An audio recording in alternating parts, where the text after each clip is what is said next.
ابھی حال ہی میں نا ہمارے دفتر میں ایک بڑا دلچسپ واقعہ ہوا۔ اچھا، کیا ہوا؟ ہمیں کچھ نئے کمپیوٹرز چاہیے تھے تو ہم نے اپنے کچھ لوگوں کو دہلی کے نہرو پیلس بھیجا۔ ہاں، وہ تو کمپیوٹر ہارڈ ویئر کی بہت مشہور مارکیٹ ہے۔ بالکل۔ تو جب وہ واپس آئے تو کہتے ہیں پورا دن لگ گیا۔ میں نے کہا بھائی صرف کمپیوٹر خریدنے میں پورا دن؟ اور وجہ کوئی خاص سیل وغیرہ لگی ہوئی تھی کیا؟ وجہ تھی وہاں کا غیر معمولی رش۔ مطلب انہوں نے بتایا کہ وہاں نہ صرف شہر سے بلکہ آس پاس کے اسکولوں اور گاؤں تک سے لوگ آئے ہوئے تھے۔ واہ! لیکن سب سے حیران کن بات یہ تھی کہ وہ گیمنگ کے لیے نہیں آئے تھے۔ تو پھر؟ وہ مہنگے سے مہنگے گرافک کارڈز اور طاقتور مشینیں ڈھونڈ رہے تھے، اور پوچھنے پر پتا چلا کہ وہ سب بٹ کوائن مائننگ کے لیے آئے ہیں۔ یہ تو بہت دلچسپ ہے۔ مطلب جن لوگوں کو شاید کمپیوٹر کی اتنی سمجھ بھی نہ ہو وہ بھی اس دوڑ میں شامل ہو رہے ہیں۔ بالکل یہی بات ہے۔ تو ہم نے سوچا کہ آج اس موضوع پر گہرائی سے بات کی جائے۔ یہ بٹ کوائن مائننگ آخر ہے کیا؟ اور یہ اب صرف ٹیکنالوجی کے ماہرین کا موضوع نہیں رہا، یہ ایک طرح کی ڈیجیٹل گولڈ رش بن چکی ہے۔ صحیح۔ تو آج کوشش کرتے ہیں اس پیچیدہ تصور کو آسان الفاظ میں سمجھنے کی، بالکل، تاکہ سب سمجھ سکیں کہ جب لوگ بٹ کوائن مائننگ کی بات کرتے ہیں تو اس کا اصل مطلب کیا ہے۔ اچھا، تو اسے سمجھنے کے لیے پہلے روایتی طریقے کو دیکھتے ہیں۔ جی، اگر مجھے آپ کو پیسے بھیجنے ہوں تو ہمارے درمیان ایک بینک ہوتا ہے۔ صحیح۔ میں اپنے اکاؤنٹ سے بھیجتا ہوں، بینک تصدیق کرتا ہے، اپنے کھاتے میں لکھتا ہے اور پیسے آپ تک پہنچ جاتے ہیں۔ اور اس سروس کے لیے ایک چھوٹی سی فیس بھی لیتا ہے، جیسے IMPS چارجز۔ جی یہاں بینک ایک مرکزی ادارہ ہے، ایک انٹرمیڈیری۔ ٹھیک ہے۔ لیکن بٹ کوائن میں تو ایسا کوئی بینک نہیں ہے، یہ ایک ڈی سینٹرلائزڈ کرنسی ہے نا؟ بالکل۔ کوئی بینک نہیں، کوئی حکومت نہیں، کوئی مرکزی ادارہ نہیں۔ تو پھر ریکارڈ کون رکھتا ہے، ٹرانزیکشن کی تصدیق کون کرتا ہے؟ یہیں پر آ کر اکثر لوگ الجھ جاتے ہیں۔ یہیں پر مائننگ کا تصور آتا ہے۔ بینک کی جگہ دنیا بھر میں پھیلے ہوئے ہزاروں لاکھوں کمپیوٹرز لے لیتے ہیں۔ اچھا۔ جب کوئی ٹرانزیکشن ہوتی ہے تو یہ کمپیوٹرز مل کر اس کی تصدیق کرتے ہیں۔ یہی کمپیوٹرز مائننگ مشینیں کہلاتے ہیں، اور یہ سب مل کر ایک ڈیجیٹل کھاتہ برقرار رکھتے ہیں جسے بلاک چین کہتے ہیں۔ اوکے، تو بلاک چین ایک طرح کا عوامی کھاتہ ہے، لیکن یہ مائننگ کا لفظ مجھے اب بھی تھوڑا کنفیوز کرتا ہے۔ مطلب کان کنی سے ذہن میں تو سونا یا کوئلہ کھودنا آتا ہے، یہ کمپیوٹرز کیا کھودتے ہیں؟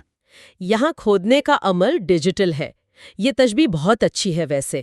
جیسے سونے کے کان کن زمین کھودتے ہیں، ویسے ہی bitcoin miners computing power استعمال کر کے نئے بٹ کوائنز کو ایک طرح سے تلاش کرتے ہیں۔ تلاش کرتے ہیں؟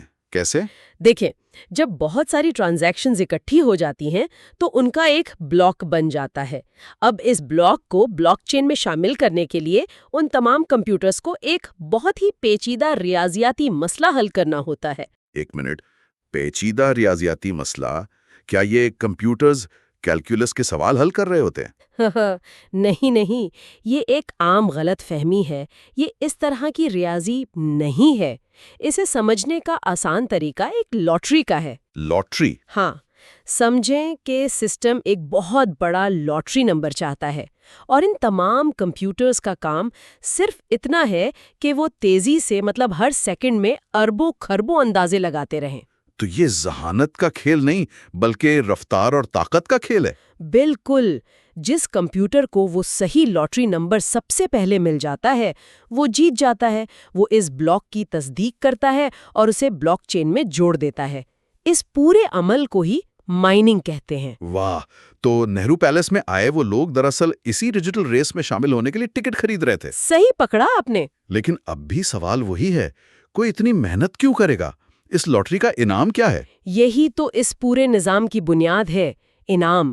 جب کوئی مائنر کامیابی سے ایک بلاک جوڑتا ہے تو اسے انعام کے طور پر کچھ نئے بٹ کوائن ملتے ہیں۔ اچھا، تو نئے بٹ کوائن ایسے بنتے ہیں؟ جی، یہ ایک طرح سے ڈیجیٹل کرنسی چھاپنے جیسا ہے، لیکن یہ کسی مرکزی بینک کے ہاتھ میں نہیں بلکہ ان لوگوں کے ہاتھ میں ہے جو نیٹ ورک کو چلا رہے ہیں۔ اور آج کل تو ایک بٹ کوائن کی قیمت لاکھوں میں ہے، ذرائع کے مطابق 28 سے 40 لاکھ روپے تک۔ بالکل، اسی لیے تو یہ اتنا بڑا مالی محرک ہے۔ اور یہ بھی یاد رکھیں کہ دنیا میں کل 21 ملین بٹ کوائن ہی بن سکتے ہیں۔ اور ان میں سے زیادہ تر تو بن چکے ہیں نا؟ جی، تقریباً 19.5 ملین سے زیادہ مائن ہو چکے ہیں، تو مقابلہ اور بھی سخت ہوتا جا رہا ہے۔ تو اس کا مطلب یہ ہوا کہ میں اپنے گھر کے گیمنگ پی سی سے مائننگ شروع کر کے امیر نہیں بن سکتا؟ میرا کروڑ پتی بننے کا خواب تو یہیں ختم ہو گیا۔ آپ کا خواب 10 سال پہلے پورا ہو سکتا تھا۔ آج سے 10-15 سال پہلے جب مقابلہ کم تھا تو ایک عام کمپیوٹر کے سی پی یو سے بھی مائننگ ہو جاتی تھی۔ تو پھر کیا بدلا؟ جیسے جیسے زیادہ لوگ اس دوڑ میں شامل ہوئے، بٹ کوائن کے نظام نے خود بخود ان مسائل کی مشکل کی سطح یعنی ڈیفیکلٹی لیول کو بڑھا دیا۔ ڈیفیکلٹی لیول یہ کیا ہے؟ کیا یہ سسٹم خود کو ٹھیک کرتا ہے؟ ایک طرح سے جی ہاں، یہ نظام کو متوازن رکھنے کا ایک خودکار طریقہ ہے۔ پروٹوکول اس طرح بنا ہے کہ ہر 10 منٹ میں ایک نیا بلاک مائن ہو۔ اچھا، اگر بہت زیادہ طاقتور کمپیوٹرز آ جائیں اور بلاکس جلدی مائن ہونے لگے تو سسٹم خود ہی لاٹری کو اور مشکل بنا دیتا ہے۔ یہ تو ایک طرح کی ہتھیاروں کی دوڑ لگ رہی ہے، یعنی اب یہ عام لوگوں کا کھیل نہیں رہا۔ آپ نے بالکل صحیح کہا، یہ ایک ڈیجیٹل آرمز ریس ہے۔ پہلے سی پی یو سے مائننگ ہوتی تھی، پھر گیمنگ والے گرافک کارڈز یعنی جی پی یوز آ گئے۔ ہاں، وہ تو بہت طاقتور ہوتے ہیں۔ اور اب ہم اے ایس آئی سیز کے دور میں ہیں۔ اے ایس آئی سیز یہ کیا چیز ہے؟ اے ایس آئی سی کا مطلب ہے ایپلیکیشن اسپیسیفک انٹیگریٹڈ سرکٹ۔ یہ ایک ایسی چپ ہے جو صرف اور صرف ایک ہی کام کے لیے بنائی گئی ہے، بٹ کوائن مائننگ۔ یہ جی پی یو سے لاکھوں گنا زیادہ تیز ہے۔ تو جب یہ مارکیٹ میں آئے ہوں گے تو انہوں نے تو سب کچھ بدل دیا ہوگا۔ بالکل، انہوں نے جی پی یو مائننگ کو تقریباً ختم ہی کر دیا۔ اور اسی وجہ سے اب ہمیں یہ مائننگ فارمز نظر آتے ہیں، بڑی بڑی عمارتیں جہاں ہزاروں مشینیں 24 گھنٹے چل رہی ہوتی ہیں۔ جی، اور یہ فارم زیادہ تر ان ممالک میں ہیں جہاں بجلی سستی ہے، اسی لیے بھارت اس معاملے میں ٹاپ 10 میں بھی نہیں ہے۔ یہ ایک جغرافیائی دوڑ بھی بن چکی ہے۔ تو اب ان سب باتوں کا خلاصہ کرتے ہیں۔ کیا یہ واقعی ایک فائدہ مند سودا ہے، خاص طور پر اس شخص کے لیے جو نہرو پیلیس میں 2 لاکھ کا سسٹم خرید رہا ہے؟ اس کا جواب دینے کے لیے 3 بنیادی عوامل ہیں۔ سب سے پہلا ہے ہارڈ ویئر کی لاگت۔ ایک اچھی ایسک مشین لاکھوں میں آتی ہے۔ یہ ایک بہت بڑی ابتدائی سرمایہ کاری ہے۔ صحیح۔ اور دوسرا تو یقیناً بٹ کوائن کی قیمت ہی ہوگی، وہ تو بہت غیر مستحکم ہے۔ بالکل، اگر قیمت گر جائے تو سارا حساب کتاب بگڑ سکتا ہے۔ اور تیسرا؟ تیسرا اور شاید سب سے اہم، مسلسل خرچ، بجلی کی کھپت۔ یہ مشینیں بے تحاشا بجلی استعمال کرتی ہیں۔ کتنا؟ مطلب اندازاً؟ ایک مثال یہ ہے کہ صرف 2 لاکھ روپے کا ایک معمولی سسٹم بھی مہینے میں 5 سے 7 ہزار روپے کی بجلی استعمال کر سکتا ہے۔ تو آپ سوچیں کہ بڑے فارم کا بل کتنا آتا ہوگا۔ تبھی تو ایلون مسک کی کمپنی ٹیسلا نے ماحولیاتی خدشات کی بنا پر بٹ کوائن قبول کرنا بند کر دیا تھا، ہے نا؟ جی، یہی وجہ تھی۔ یہ ایک بہت بڑی بحث ہے۔ حالانکہ اب بہت سے مائنرز قابل تجدید توانائی استعمال کر رہے ہیں، لیکن ماحولیاتی اثرات حقیقی ہیں۔ تو یہ مفت میں پیسہ کمانے جیسا بالکل نہیں ہے۔ یہ ایک پورا کاروبار ہے جس میں بہت زیادہ اخراجات اور خطرات ہیں۔ اسی لیے کچھ لوگ کہتے ہیں کہ مائننگ سے بہتر ہے کہ براہ راست کرپٹو کرنسی خرید لی جائے۔ لیکن کیا چھوٹے مائنرز کے لیے کوئی راستہ ہے؟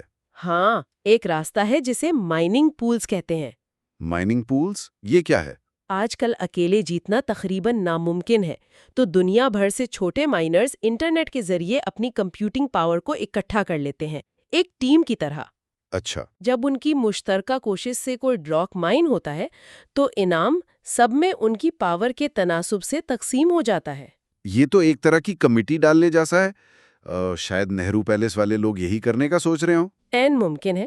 یہ انفرادی مائنرز کے لیے بڑی کمپنیوں کا مقابلہ کرنے کا واحد طریقہ ہے۔ تو اگر ہم آج کی گفتگو کا خلاصہ کریں، بٹ کوائن مائننگ ٹرانزیکشنز کی تصدیق کا عمل ہے جس کے انعام میں نئے بٹ کوائن ملتے ہیں، اور یہ اب ایک گھریلو شوق نہیں بلکہ ایک بڑی صنعت بن چکی ہے۔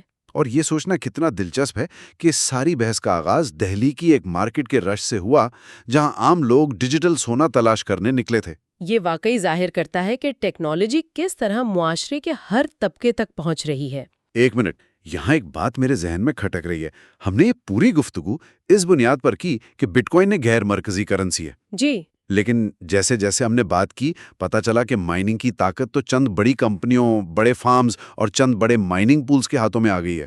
یہ ایک بہت اہم نکتہ ہے۔ تو کیا یہ بٹ کوائن کے اس بنیادی نظریے کے ہی خلاف نہیں جاتا؟ کیا ہم واپس اسی مرکزیت کی طرف نہیں جا رہے ہیں جس سے بچنے کے لیے یہ بنایا گیا تھا؟ آپ نے اس گفتگو کا سب سے اہم اور متنازعہ سوال اٹھایا ہے۔